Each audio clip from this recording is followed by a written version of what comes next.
രാഷ്ട്രീയം പറയാൻ പറ്റൂ.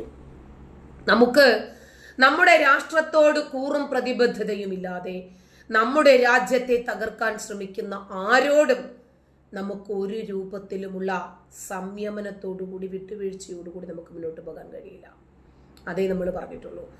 അപ്പോൾ മലയാളി വർഗം, പ്രത്യേകിച്ച് കേരളത്തിൽ ഈ സമീപ കാലഘട്ടങ്ങളിൽ തീവ്രവാദത്തിന് ഏറ്റവും കൂടുതൽ വേരോട്ടമുള്ള മണ്ണായി ഈ കേരളം മാറിയിട്ടുണ്ട്. അതെ, കേരളത്തിൽ ഇവർക്ക് ഏത് രൂപത്തിലുള്ള ഭീകരവാദവും തീവ്രവാദവും പ്രൊവൈഡ് ചെയ്യാൻ പറ്റും. എത്രയോ രാജ്യവിരുദ്ധരായിട്ടുള്ള ആളുകൾ എന്തെല്ലാം പറഞ്ഞിവിടെ പിടിച്ചു നിൽക്കുമ്പോൾ PC ജോർജിനെതിരെയായിരുന്നു നമ്മുടെ പോലീസ് എല്ലാം പോയത്. ഇവിടെ ഈ ഭീകരാക്രമണത്തിന് എങ്ങനെ തിരിച്ചടി കൊടുക്കണം എന്നതിനെ കുറിച്ച് ചില ചർച്ചകൾ നടക്കുന്നുണ്ട്. അതായത് ഇന്ത്യ ശക്തമായി തിരിച്ചടിക്കും എന്നറിയാവുന്നവർ, ഇന്ത്യ നരേന്ദ്രമോദി അങ്ങനെ കൈകെട്ടി നോക്കിയിരിക്കില്ല, അടിക്കടി അതിശക്തമാകും എന്നറിയാവുന്നവർക്കാണ് ഇപ്പോൾ കരച്ചിൽ. അതായത് കണ്ണിന് കണ്ണ്, കൈക്ക് കൈ, കാലിന് കാല് എന്നുള്ള നടപടിയല്ല ഇവിടെ വേണ്ടത്. ഇവിടെ നയതന്ത്രപരമായ ഒരു പരിഹാരമാണ് വേണ്ടത്, ചർച്ചകളാണ് വേണ്ടത് എന്നൊക്കെ പലരും പറഞ്ഞ്, പലപ്പോഴും മീഡിയ വണ്ണിന്റെ ചർച്ചകളിലൊക്കെ പലരും പറഞ്ഞ് ന്യായീകരിക്കുന്നത് കേട്ടിട്ടുണ്ട്. അതുപോലെ തന്നെ മീഡിയ വൺ അവരുടെ അടുപ്പുകൂട്ടി ചർച്ചകളിലും അതുപോലെയുള്ള ചർച്ചാ വിഷയങ്ങളിലും ഒക്കെ തന്നെ, ചർച്ചാ പരിപാടികളിലും ഒക്കെ തന്നെ ഇതാണ് പറയുന്നത്. വലിയ ഇന്റർനാഷണൽ വിവരങ്ങളൊക്കെ എടുത്തു വെച്ചിട്ട് പല രാജ്യങ്ങളും തമ്മിലുള്ള ബന്ധത്തെക്കുറിച്ചും ഒക്കെയാണ് പറയുന്നത്. എന്നാൽ അതിന്റെ പ്രധാനപ്പെട്ട അംശത്തിലേക്ക് ഇതൊരു മത തീവ്രവാദ ഭീകരാക്രമണമാണ്, പാകിസ്ഥാൻ സ്പോൺസർ ചെയ്ത ആക്രമണമാണ്, ഇത് ലഷ്കർ ഇ തോബ ചെയ്തൊരു ആക്രമണമാണ് എന്ന് പറഞ്ഞു വെക്കാൻ, എന്ന് പച്ചയായി പറഞ്ഞു വെക്കാൻ മീഡിയ വണ്ണിനെ കൊണ്ടും മീഡിയ വൺ പോലുള്ള മാധ്യമങ്ങളെ കൊണ്ടും മാധ്യമങ്ങളെ കൊണ്ടും പറ്റുന്നില്ല എന്നുള്ളതാണ്. മുസ്ലിം തീവ്രവാദികളാണ് ഈ പഹൽഗാം ഭീകരാക്രമണത്തിന് പിന്നിൽ.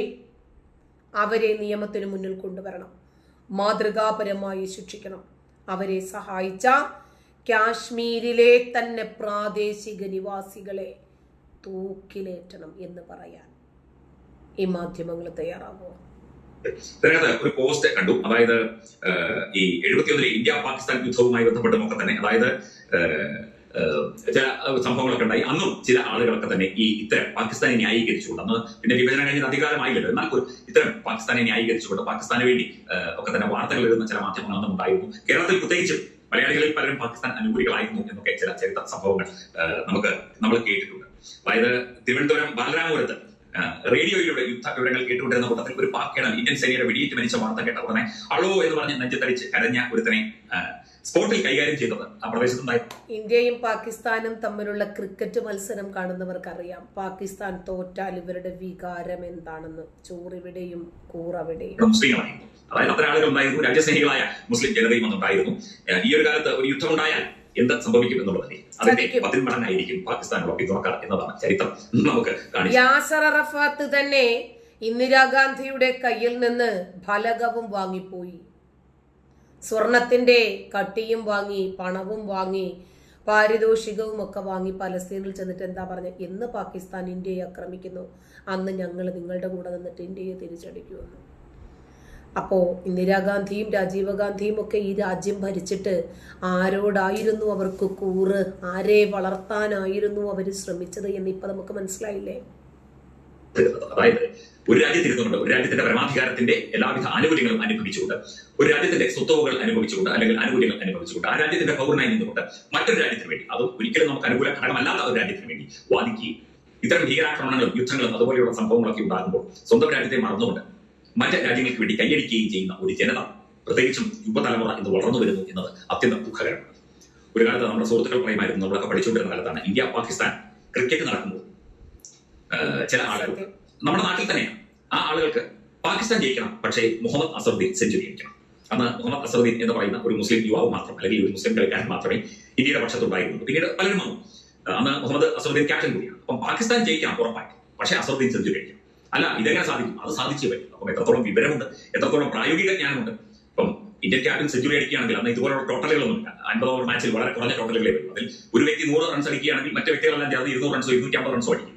അത് മറികടക്കാൻ അന്ന് വലിയ പ്രയാസമാണ്. അന്നത്തെ ക്രിക്കറ്റ് നിയമങ്ങളൊക്കെ അതുപോലെയാണ്. അപ്പോൾ പാകിസ്ഥാനു വേണ്ടി കരയാൻ, പാകിസ്ഥാനെ ന്യായീകരിക്കാൻ, പാകിസ്ഥാന്റെ വേദനയിൽ പങ്കുചേരാൻ മലയാളികൾ കൂട്ടത്തോടുകൂടി തയ്യാറെടുക്കുന്ന ഒരു കേരളം.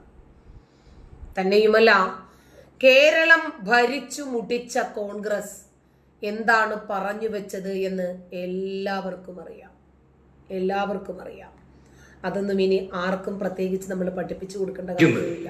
ജവഹർലാൽ നെഹ്റുവിന്റെ കാലഘട്ടത്തിൽ ഇന്ത്യയിൽ അദ്ദേഹം പറഞ്ഞു, ഉറുദു 15 ഭാഷകൾ ഉള്ളതിൽ ഒരു ഭാഷയായിരിക്കണം. ഇന്ത്യയും അതിലൊരു ഭാഷ മാത്രമാണ്. അന്ന് ഹിന്ദി അതിലൊരു ഭാഷ മാത്രമാണ്. അല്ല, രണ്ടാമത് സംസ്ഥാനങ്ങൾ ഭാഷയുടെ പേരിൽ വേണമെന്ന് പറഞ്ഞപ്പോൾ അതേമാതിരി സംസ്ഥാനം ഉണ്ടല്ലോ ഇന്ത്യയിൽ, ലക്ഷദ്വീപ് ഉണ്ടല്ലോ, union territory, Jammu and Kashmir ഉണ്ടല്ലോ. ആർട്ടിക്കിൾ 370 ഇവരെടുത്ത് മാറ്റിയെങ്കിലും അവർ 70 കൊല്ലം നിലനിർത്തി.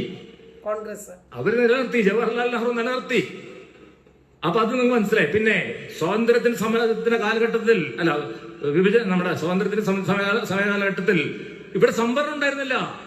ഏതാനും കുറച്ച് സംസ്ഥാനങ്ങളിൽ, അതിൽ കേരളത്തിൽ മാത്രം എന്ന് മനസ്സിലാ പറയാം, ഒരു സംവരണം ഉണ്ടായിരുന്നുള്ളൂ. പിന്നീട് സംവരണം വന്നില്ലേ, ഓരോ സംസ്ഥാനത്ത് സംവരണം വന്ന്. തമിഴ്നാട്ടിൽ സംവരണം ഉണ്ടായിരുന്നു, മനസ്സിലായി. അല്ലാതെ ബാക്കി എല്ലാ സംസ്ഥാനങ്ങളിലും, ആദ്യം കർണാടകയിൽ, പിന്നെ ആന്ധ്രയിലൊക്കെ മുസ്ലിം സംവരണം വരികയും അവസാനം മണ്ഡൽ കമ്മീഷൻ റിപ്പോർട്ട് വന്നപ്പോൾ ഇന്ത്യയിൽ ആഗമനം മുസ്ലിമുകൾക്ക് സംവരണം വന്നു. അതുകൊണ്ടാണ് ഇന്നിപ്പോ അധികം IAS ഓഫീസർമാരെ നമ്മൾ കാണുന്നത് മുസ്ലിമിനായിട്ട്, IAS IPS ഒക്കെ കാണുന്ന സംവരണം വന്നുകൊണ്ടാണ്. അടുത്ത് വരുന്നത് ന്യൂനപക്ഷ പദവി. ന്യൂനപക്ഷ പദവി വെച്ചിട്ട് ന്യൂനപക്ഷങ്ങൾക്ക്, മുസ്ലിം എഴുതിയിട്ടില്ല, ന്യൂനപക്ഷങ്ങൾക്ക് സ്വന്തമായിട്ട് സ്ഥാപനങ്ങൾ നടത്താനും അവിടെ വേണമെങ്കിൽ 100 വിദ്യാർത്ഥികളെ അവരെ അഡ്മിറ്റ് ചെയ്യാനും അവരുടെ സമൂഹത്തിൽപ്പെട്ടവരെ അധ്യാപകരായിട്ട് നിയമിക്കാനും ഒക്കെ ഉള്ള നിയമം വന്നില്ലേ? ആ നിയമം UPA ഗവൺമെന്റ് ഒരു 10 വർഷം കൂടി അവര് തന്നെ ഈ രാജ്യം ഭരിച്ചിരുന്നെങ്കിൽ പിന്നീട് നമ്മുടെയൊക്കെ അവസ്ഥ ഒന്ന് ചിന്തിച്ചു നോക്കിക്കേ.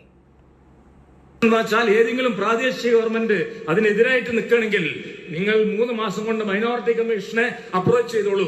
ഇതൊക്കെ പ്രായോഗികമായി നടപ്പാക്കുന്ന ആൾക്കാരെ ഞങ്ങള്. 100 MES സ്ഥാപനങ്ങൾക്ക് ന്യൂനപക്ഷ പദവി ഉണ്ട്. ഇനി ഞങ്ങൾക്ക് പേടി അതെങ്ങാനും എടുത്തു കളയുന്നു. അല്ല, കഴിഞ്ഞ ദിവസം അലിയാർ കാസിമി പറഞ്ഞതൊന്നും നമ്മുടെ അസ്ത്രം കാക്ക കേട്ടില്ലേ? നമ്മൾ ഭൂരിപക്ഷമായിരിക്കുന്നു, നമ്മൾ ന്യൂനപക്ഷ വിഭാഗമല്ല, എന്നിട്ടും നിങ്ങൾക്ക് ആനുകൂല്യം വേണമെന്ന് പറയണത് എത്രത്തോളം ശരിയാകും കാക്ക? നാണവും മാനവും അതില്ല. ഉള്ളവരാണെങ്കിൽ ആനുകൂല്യങ്ങൾ വേണ്ടാന്ന് പറയണ്ടേ? ഞങ്ങളിപ്പോൾ ഭൂരിപക്ഷമല്ലാന്ന്, ഞങ്ങളിപ്പോൾ ന്യൂനപക്ഷമല്ലാന്ന്, ഭൂരിപക്ഷമാണെന്ന് പറയണ്ടേ? നിർമ്മല കോളേജിൽ നമസ്കരിക്കാൻ സ്ഥലം വേണമെന്ന് പറഞ്ഞ് കുട്ടികളെ ഇളക്കി വിട്ടിട്ട് അവരോട് എന്താ പറഞ്ഞ് പഠിപ്പിച്ചത്? നമ്മൾ ന്യൂനപക്ഷമല്ല കേട്ടോ, ഞങ്ങളിപ്പോൾ മെജോറിറ്റി ആയില്ലേ എന്ന് ചോദിക്കാൻ. കുട്ടികൾക്ക് ട്യൂഷൻ കൊടുത്ത് വിദ്യാർത്ഥി പ്രക്ഷോഭം ഉണ്ടാക്കാൻ പറഞ്ഞു വിടുക. ബംഗ്ലാദേശിനേത് തുല്യമായിട്ടുള്ള ഒരു കലാപത്തിന്. പക്ഷേ നരേന്ദ്രമോദി ഭരിക്കുന്ന രാജ്യത്ത് അത് നടപ്പിലായില്ല. അതാണ് സത്യം. അതെന്തെങ്കിലും ടെക്നിക്ക് പറഞ്ഞുകൊണ്ട് എടുത്തു കളയുമെന്നുള്ളതാണ്. അതേമാതിരി തന്നെ രാജീവ് ഗാന്ധിയുടെ മണ്ടത്തരം വരെ, ശിലാന്യാസ് വരെ ആർക്ക് അനുകൂലമായിട്ടാണ് നിന്നിരുന്നവര്? അവര് മുസ്ലിം സമുദായത്തിന് അനുകൂലമായിട്ടാണ് കോൺഗ്രസ് പാർട്ടി നിന്നിരുന്നത്. പിന്നെ PV നരസിംഹറാവു വരെയല്ലേ ഇപ്പോഴും കോൺഗ്രസിന്റെ സമീപനം അങ്ങനെ തന്നെയാണ്. ഫസൽ ഗഫൂർ പറഞ്ഞപ്പോൾ ഇവർക്കത് സ്വീകാര്യയോഗ്യമാണ്. അദ്ദേഹം 916 മതേതരനാണ്, ഒരു മുസ്ലിമാണ്. നമ്മൾ പറഞ്ഞപ്പോൾ നമ്മൾ സംഖ്യയാണെന്ന് പോയില്ലല്ലോ. പ്രാൺ പ്രതിഷ്ഠക്ക് ഏതെങ്കിലും കോൺഗ്രസ് നേതാക്കന്മാർ പോയോ? ഇന്ന് കൂറുമാറിക്കൊണ്ട് ഉള്ളിക്കൂടെ പണിയെടുത്തുകൊണ്ടിരുന്ന അശോക് ചവാനും കമൽനാഥൊക്കെ പുറത്തുകൊണ്ടി വരും. അവർ പുറത്തു പോയിക്കോട്ടെ, കുഴപ്പമൊന്നുമില്ല. കോൺഗ്രസ് നേതാക്കന്മാർ വലിയ ഇതല്ലല്ലോ. അങ്ങനെ ഞാൻ പറയണം. എന്തിന് നമ്മുടെ ഈ ലക്ഷദ്വീപിലെ ആൾക്കാർക്ക് ഗിരിവർഗ സ്റ്റാറ്റസ് ഉണ്ട്, അറിയോ? ചിലര് തങ്ങന്മാരാണ്, അവര് ഗിരിവർഗക്കാരുമാണ്, ട്രൈബൽ.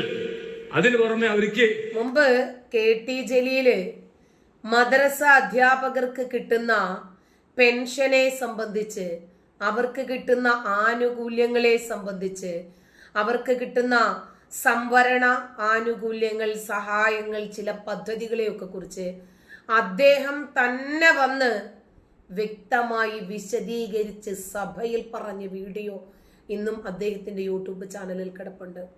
അദ്ദേഹം പറഞ്ഞപ്പോൾ ഇവർക്കൊക്കെ സ്വീകാര്യയോഗ്യമാണ്. KT ജലീല് പറഞ്ഞത് നമ്മൾ പറഞ്ഞപ്പോൾ ഇവർക്ക് സ്വീകാര്യയോഗ്യമല്ല. ഇങ്ങനെയും ഇസ്ലാം മത രാജ്യമാക്കി ഇന്ത്യയെ മാറ്റാൻ ഒരു ചാൻസ് കിടപ്പുണ്ട് എന്ന് ഇവർ പറഞ്ഞു വെക്കുവാണ്. പക്ഷേ ഈ 6-ാം നൂറ്റാണ്ട്